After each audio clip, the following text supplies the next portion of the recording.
신화적 사업을 오늘날에도 여전히 많은 곳에서 발견할 수 있다고 생각을 하고 있습니다. 세계에서 영적 수신이라고 부르는 이런 사람들 포함해서 기독교나 불교 다 얘기하는 것들이 예고와 참나를 기본해야 된다. 또 참나를 발견해야 된다고 했을 때 그 참나는 마치 융이 말하는 집단무의식을 얘기하는 것이 아닌가. 그러면 신화적 사고로 얘기할 수 있는 참나는 무엇일까? 에고라는 것은 제가 원시시대에서부터 죽음으로부터 벗어나기 위한 여러 가지 인간의 어떤 대처들이 만들어낸 외적 모습이라면 에고가 아닌 참나는 신화적 사고를 어떻게 설명할 수 있을까? 신화적 사고로 참나를 설명한다? 또는 진무석 관점에서 참나에 대해서 답한다? 참나라는 개념을 불교에서도 많이 써요.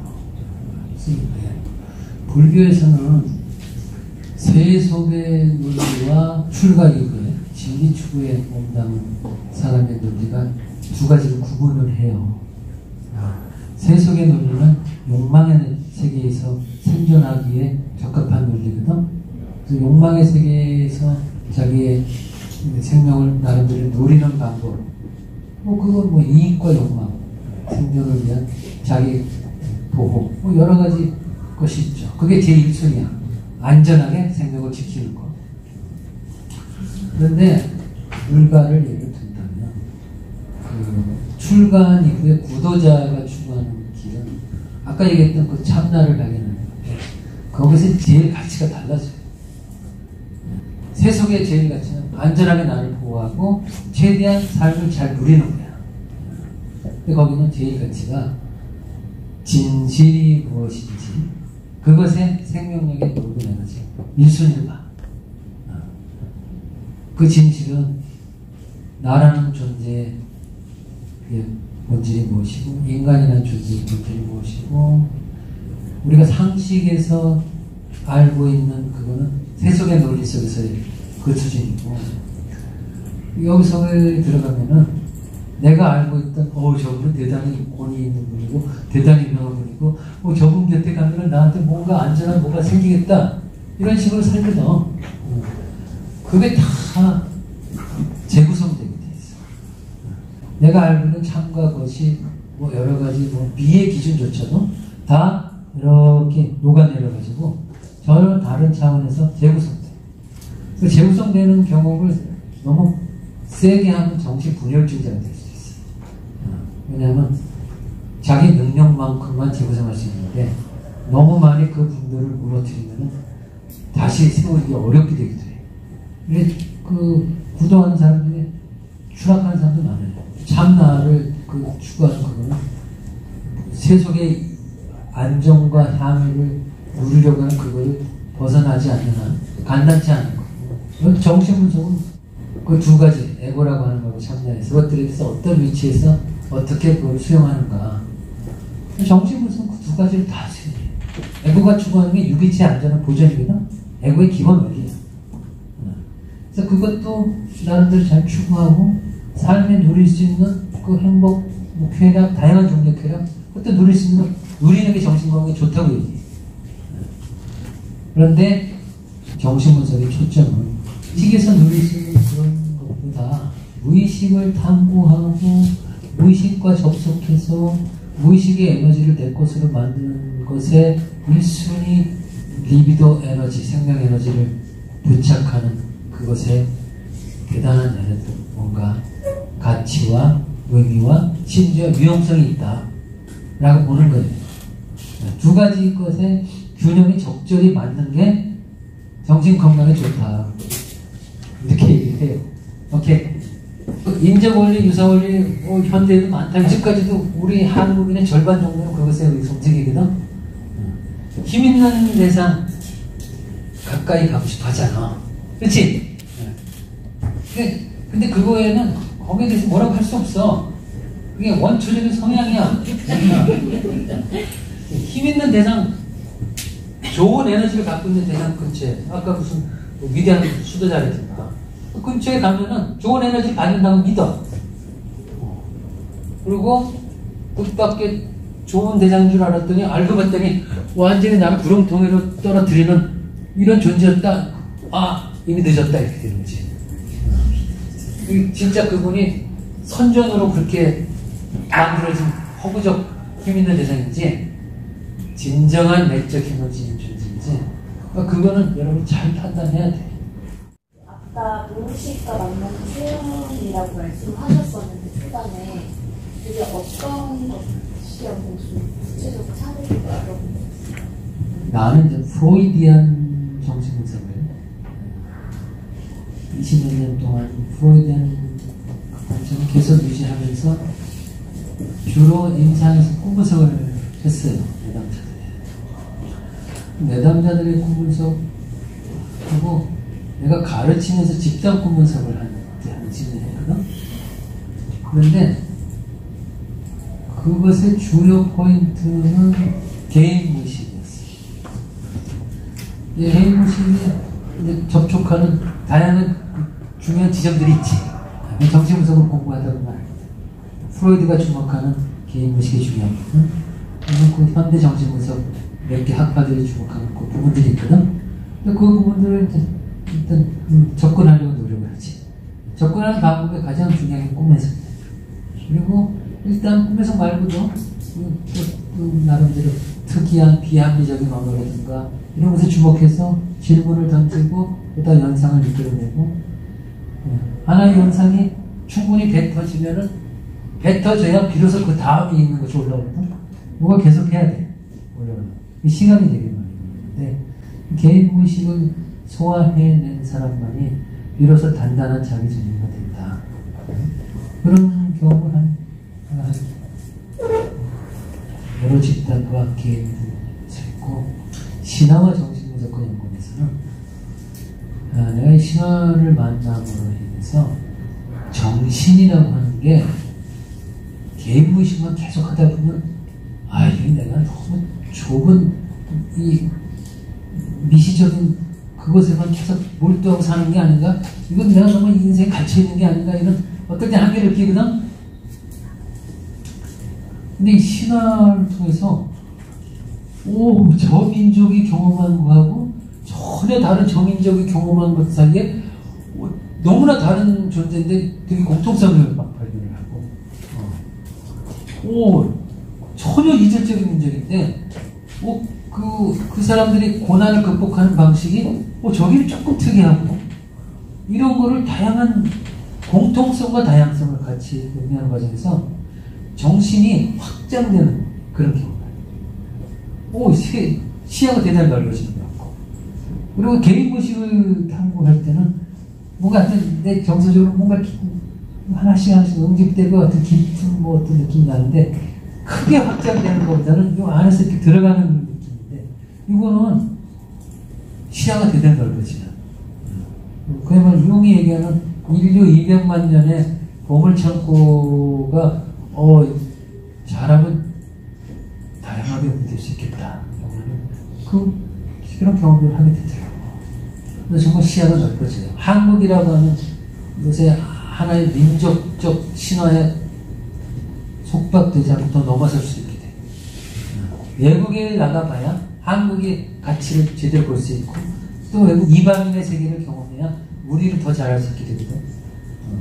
근데 신화를 연구하면 이방인의 세계라고 알고 있었던 것들이 알고 봤더니 대단히 이 공통적 신화할 수 있는 그런 것이고 또 알고 봤더니 또 나름대로 또 독특한 그게 있네. 정말 다양한 드라마를 보는 것 같은 시야가 넓어져. 이거 신화만 해석하고 평생 살아도 되겠다 이런 마음이 한창 있는데 신화 분석은 정말 이 국가적 차원의 프로젝트 할 때 대단히 좋을 것 같아요. 그런데 개인 분석은 일단 개인 무의식에 집중해야 되니까 그렇게 되더라고요. 이게 사람의 모든 걸 다 할 수가 없어. 그래서 여기 계신 분들 중에 단 한 분이라도 오늘 이런 만남을 통해서 이거 신화에 한번 평생 이거 해가지고 이러면 나보다 훨씬 더 대단한 역사에 남는 사람이 될 수 있어요. 그 가능성이 한 분이 있으면 죽기 전에 좋은 일 좀 해야 되겠다. 내가 그동안 정해진 일만 하고 내가 강의한 거를 촬영을 해가지고 내가 이제 유튜브에 공개를 했거든. 유튜브에 들어가서 프로이드 정신분석 연구소 이렇게 딱 검색하면은 내 강의 중학기 분량의 강의가 한 100개 정도 떠. 한 200개가 있는데 100개를 주기 아까워서 안 주고 있고. 이 100개만 주면은 연구소에 아무도 안 올 것 같아. 노하우는 그냥 갖고, 그러나 배경적 지식, 아까 얘기했던 정신분석의 기본 지식에 대한 그래서 상당 부분 여러분 접속할 수 있거든요. 그래갖고 정신분석 기본 지식을 이렇게 싹 꾸려서 그거 한번 참조하세요. 여러분이 신앙 분석을 하려면 반드시 꿈 분석 공부를 해야 돼요. 2년이 되면 나한테 꿈 분석 배우러 오세요. 내가 얼마나 더 사람들한테 전할 수 있는 에너지가 있는지 모르지만 꿈 해석은 되게 정말 여러분이 하면 좋거든. 왜냐? 꿈 해석을 익힐 수 있으면 작품 해석 능력이 고양이 되고 신화 분석 능력이 연결이 되게 돼요. 그러면 여러분이 상담 나중에 할 때 내한테 배운 미술치료사들 한 20년 전부터 미술치료면서 되게 이제 중견 티칭도 하고 하는 것 같은데 대단히 그 내담자 임상하는데 2-3달 임상할 거를 2-3년 임상할 수 있는 능력이 키워져. 꿈에서 있기 때문에 임상 능력이 대단히 고차원적 직업적 안정성과 여러 가지가 현대사회 같은 경우에는 이런 신화 속의 영웅에 대해서 바라보는 시선이 뭔가 고난이 있고 역경이 있는 사람들에게는 굉장히 이렇게 그 노고에 대해 높게 평가하는 반면에 일종의 이제 타고날 때부터 그런 걸 다 갖추고 태어난 금수저라고 하는 그런 인물에 대해서는 질투라든지 약간 그런 시선으로 바라보는 그런 게 좀 있는 것 같아요. 그런 영웅에 대해서 이렇게 현대사에서도 굉장히 열광하는 그런 이유가 그런 신화에서부터 내려오는 그런 집단 무의식과 관련이 있을까 그런 생각을 했는데 거기에 대해서 어떻게 생각을 하시는지. 그 질문을 듣는 도중에 내가 이제 들으면서 우연히 이렇게 떠오르는 이렇게 생각이 정신분석 임상을 한 20년을 하다 보니까 다양한 부류의 분들이 만나게 되거든. 그런데 금수저, 흑수저라고 하는 외적 형식 하고 그분이 삶을 행복하게 누리고 영혼을 견실한 자아서부터 정서적인 어떤 영혼, 무직적 영혼을 잘 갖고 있고 이런 건 전혀 등식 관계가 아니에요. 다양한 스펙트럼의 분들을 만났거든. 근데 어느 계층에 또 어떤 힘듦을 겪는 사람이 더 많다. 그 분류는 전혀 들어맞지 않아. 흑수저에서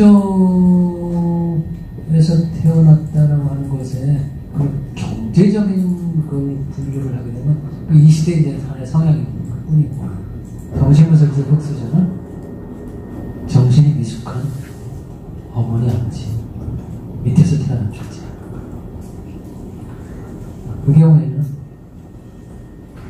95% 영혼이 발달하기 어려워. 그게 흑수저예요. 정신분석에서. 내가 만난 소위 최상층의 경우에도 우리 사회적으로 저렇게 저렇게 유명한 분이 있는데 어떻게 그 자녀가 저렇게 심각한 문제를 지니게 됐을까? 그것도 원인이 있어. 반드시. 겉으로는 대단히 명문가의 집안이고 그런데 실상은 전혀 다른 거야. 이건 실상은 아버지를 개무시하는 기센 엄마가 있는 거야. 예를 들어서 나르시스틱한. 그리고 되게 포갑적이고 자식의 생을 자지우지 잘 것을 먹고 그런 데는 이름만 되면 나는 그냥 대단한 존재 영원히 발달하지 못한 거야. 그분도 그 휘두른 그분도 소위 사회적인 최고위직까지 올라갔는데 그분이 그런 성격을 갖고 있다는 건 아는 사람만 알지 대외적으로 모르거든. 그래서 이제 정신분석의 금수저 흑수저는 영원히 발달한 엄마 아버지를 만나면 그게 금수저. 여러분이 배우자를 선택할 때 어떤 기준에서 금수저를 만날 것인가 잘 보세요. 창세신화나 서소신화나 동서양에 좀 차이가 있잖아요. 근데 저는 이제 반인반수에 대해서 좀 궁금하거든요. 아까 보여주신 그 뱀이었던 여와 부키시 그림 보여주셨는데 그것도 반인반수인데 동양에서는 반인반수를 신성한 존재로 더 많이 받아들이는데 서양에서는 약간 괴물, 사악한 괴물 또 이렇게 많이 상징이 되는 걸로 알고 있거든요. 정신분석적으로는 반인반수를 어떻게 할지. 왜 이제 반인반수라는 말이 이미 과학적 분류법에 의해서 해석된 단어예요.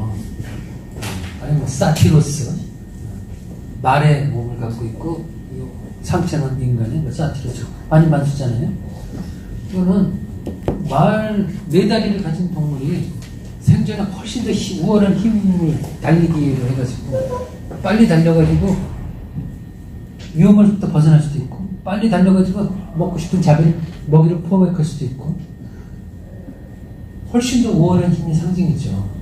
그래서 사티루스 인간들이 원래 상체는 인간이고 그거는 유사성과 인접성의 원리와 영혼은 넘나들 수 있다라고 하는 애니미즘적 사고관을 근거해가지고 인간보다 우월한 힘을 지닌 어떤 존재의 하나의 표상이에요. 그게 반인반수가. 지금은 반수학은 동물은 인간보다 낮은 존재라는 선입견이 있잖아요. 근데 그거는 그 생명력의 기준이에요. 생명력의 강약. 근데 그건 굉장히 우월한 존재예요. 전쟁에서도 그 유리하고 또 죽음 불안에서 벗어나는 생명력의 표상 차원에서 혼합형상인데 그 혼합형상은 고대적 사고방식에 있어서 좋은 에너지를 주는 것들끼리는 서로 결합할 수 있다는 원리에 의해서 만들어진 하나의 결과물이에요. 저희는 정신분석적 유기치료에서 지금 신화를 지금 매주 발표를 하고 있는데요. 아, 그래요? 제가 이번 학기에 한국 신화를 맡았어요.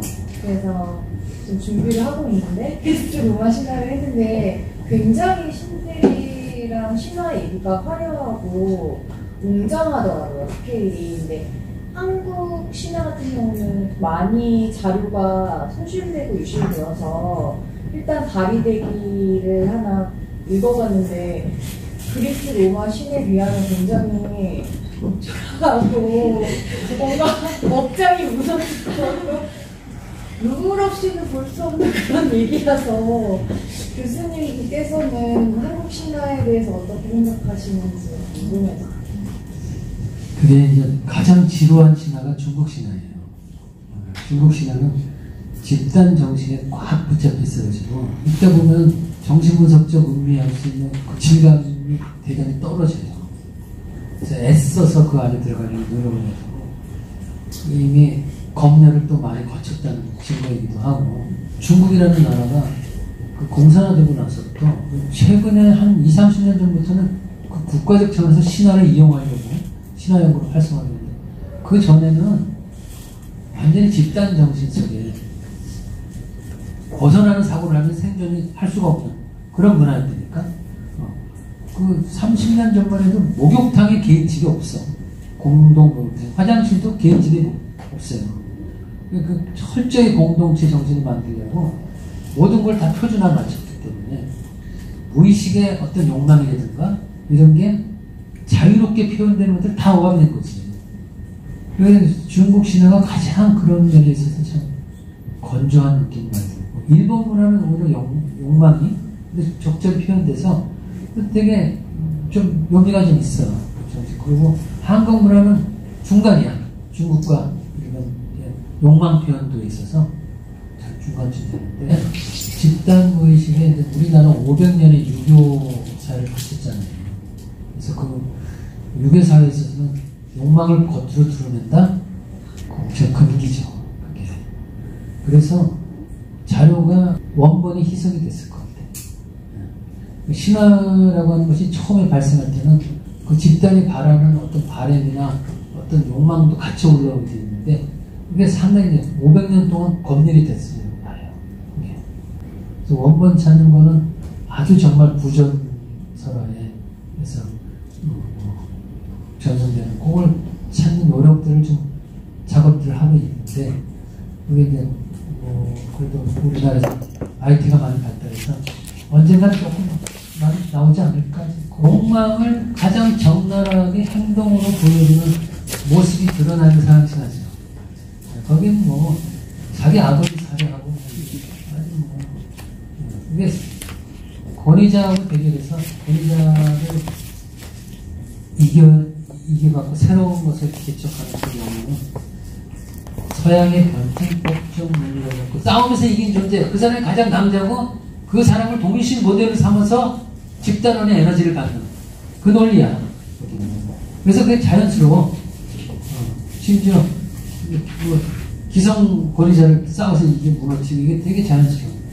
자유롭게 표현되는데 우리나라나 거기서는 무슨 소리 역도들의 욕심을 지금 자극하는 거야 이거? 안 되는 거지.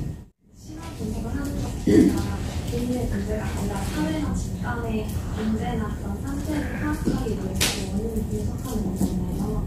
근데 그런 분석을 하고 나서 이제 개인 같은 경우는 그 인명기나 그 이전에 어땠던 그 내용들을 분석해서 그걸 극복해 나가기 위해 해결해 나가는데 사회 같은 경우는 그럼 어떤 식으로 그걸 극복해 나갈 수 있는지. 아까 무의식의 종류에 대타자 무의식이라고 하는 게 있는데 그게 그 사회에 통용되는 문화적 무의식을 뜻하거든요. 그 문화적 무의식이 작동되는 원리는 뭔가 그걸 알아야 돼요. 그런데 사회 같으면 기존 그 컴플렉스를 어떤 식으로 극복해 가느냐 시대마다 그 답변 방식이 다를 거예요. 집단 정신이 하나로 꽉 통일되어 있었던 그 시대에는 기존의 그 집단 정신을 리더하는 주 이념이라고 할까? 주 가치관. 그것의 단점이 부각될 때쯤은 그것을 개선하려고 하는 어떤 세력들이 생겨나요. 생겨나는데 지금 21세기 한국은 정말 이건 역사상 이렇게 한국이라는 나라가 정말 답답한 나라에서 다양한 문화를 소화해 가면서 나름대로 뭔가를 보여주려고 하는 세상의 여러 중심 중에 하나로 된 이런 상황은 대단히 드뭅니다. 이 다원주의 사회라고 얘기하고 또 그 개인주의나 이런 것들이 상당히 많이 올라왔고 거기다 또 뭐 새로운 정보와 문화가 갖고 있는 놀라운 또 그 영향력이 있고 이런 상황에서 요즘은 그 사회 집단의 개개인들이 어떤 방식으로 변할 수 있는 것인가 이거를 읽어낼 수 있는 하나의 거대한 제1 원리를 발견하기가 간단치 않은 그런 시대예요. 그리고 지금은 하나의 위인 구세주가 나타나길 기대하는 그런 시대도 아니야. 그 사람이 가지고 있는 어떤 특성에 부합되는 그런 모델을 다원적 모델이죠. 그 다원적 모델을 모색하면서 여러저런 에피소드가 일어나고 그 에피소드가 시대 흐름에서 어떤 쪽으로 모아질지 예측하기도 간단치 않고 그런 문화예요. 그런 문화에서 내가 거기에 대해서 아주 큰 뭔가를 전하기보다 그냥 내 바램 하나 전한다면 그동안 축적했던 정말 아까운 것 그거를 전수할 수 있는 사람을 만나면 아니 그것은 대단한 축복이다. 그래서 그런 것들이 좋은 것들이 전수하려고 하는 분들이 많아지고 그럼 그 사회는 되게 좋은 쪽으로 갈 것이고 반면에 그 기존의 그 반복되는 무의식 있잖아. 새로운 물결을 수용하기보다 기존의 어떤 기득권을 유지하는 반복되는 무의식이잖아. 그 컴플렉스 막 잡아당기는 지역색이라든가 뭐 이런 게 있잖아. 또한 뭐 자기 민족 중심주의도 좀 문제가 돼. 그래서 이런 것들을 하나하나씩 소화해내서 다양한 세계하고 접속할 수 있는 그런 분들이 많아지면 한국이 되게 대단히 좋은 모델이 될 수도 있는 그런 상황이. 와, 여러분 졸지 않고 이 신화와 벌써 이 어려운 얘기를 2시간가량 이렇게 들으시면 정말 새로운 경험이네. 환경도 대단히 새롭고 참 고맙네. 싸움에서 이긴 당한 생자가 영웅이라고 하셨는데요. 땅에서 일려면 프로이트가 얘기하는 그 어떤 타나토스를 주도하는 게 있어야 될 것 같은데요. 프로이드 선생은 타나토스를 싸움에서 이기는 힘이라고 얘기하진 않았어요. 일단 프로이드 선생이 말하는 타나토스는 이 삶의 본능과 대비되는 그 타나토스 죽음 본능은 삶의 본능은 이런 거예요. 아, 여기 새로운 에너지가 느껴진다 라고 리비도 쫙 달라붙어가지고 여기서 막 이러저는 거예요. 저번한테서 더 새로운 게 느껴진다. 쫙 해갖고 이러저런 경험을 겪고 이거를 새로운 내 상한테 리비도를 이렇게 해가지고 그 사람이 경험한 그 흔적, 그게 자아 발달의 흔적이에요. 그 사람의 역량, 그 흔적들을 하나하나 통합하는 능력. 모두 고도의 여기까지 5특징, 고도의 뭔가를 갖고 있는 저분한테 내가 뭔가를 새로 먹고 싶다. 착 해가지고 이게 이렇게 하고 그 과정을 보다 단계를 높여가면서 계속 추구하는 그 힘이 삶의 본능이에요. 네. 그 본능 에너지가 센 사람은 이렇게 했을 때 거기서 뭐 강렬한 뜻밖의 어떤 뭐가 왔을 때 그것을 버텨내는 힘이 세지고 그런데 이 삶의 본능이 어떤 이유 때문에 뭐 트라우마가 강해도 그것도 요인이 되고 더 이상 이 삶에서 좋은 에너지를 얻을 수 없다고 느낄 때 삶의 본능이 서서히 약해지면서 죽은 본능이 삶의 본능을 일싹 덮게 돼요. 내가 살면서 더 이상 얻을 수 있고 다 이제 뻔하고 세상이 다 뻔하고 보니까 나한테 관심도 별로 안 주고 내가 얻을 수 있는 삶의 기쁨보다 상처가 더 많겠다. 그러면 그게 이제 죽은 본능이 이렇게 와서 덮게 돼요. 죽은 본능은 내가 기존에 일어났던 거 하나하나 다 풀어헤쳐서 원상태로 되돌리는 극단적 퇴행 본능이 죽은 본능. 그래서 나이 먹으면 애로 되돌아간다고 하는 것도 일종의 그게 극단화되고 죽은 본능이에요. 여러분은 삶의 본능의 리비도 자체가 지금 상당히 왕성한 시기인데 이 수많은 가능성 있는 이 리비도를 삶의 과정에서 어떤 식으로 운용하는 게 여러분한테 많은 걸 살면서 막 소화해내고 흡수할 수 있는가? 이것도 신화 공부하고 정신분석 공부하면 하나의 또 깊은 뭔가를 얻을 수 있거든요. 하여튼 삶의 문제가 적어보자 그랬어요. 네. 와, 열심히 들어줘서 대단히 고마워요.